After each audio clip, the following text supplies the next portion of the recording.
As a collision repair professional, I'm sure you've had that time when you had to call that customer and say, Mr. Jones, your battery's gone dead while it was with us. And of course, they want to blame us.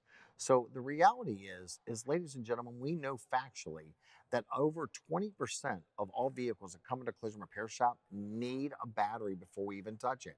So what is the best practice for us? One of the best practices that we'd like to suggest is that when you take possession of the vehicle, is that you actually do a battery load test. So, Danny, what do we mean by that? Great point, Mike. So again, a battery load test is not something that's time consuming. It's actually a fairly quick process, and the equipment is not even that. It's not a big investment that a shop should have to make. Again, it's a simple tool to connect the load tester to a battery just to determine the state and condition of where that battery is. Because again, as a repair shop, we're going to be disconnecting components in the vehicle, putting that battery under a lot of stress. With doors disconnected, electrical components, on and off. And during short time it's going to consume and take a lot of power out of that battery.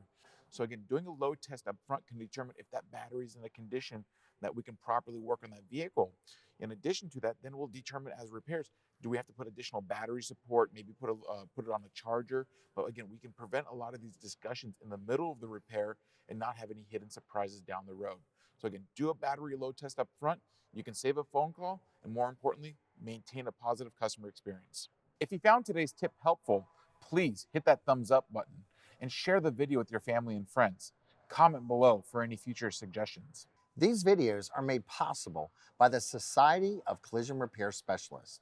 SCRS and their members are committed to the future of the collision repair industry and serving you, the consumer, well.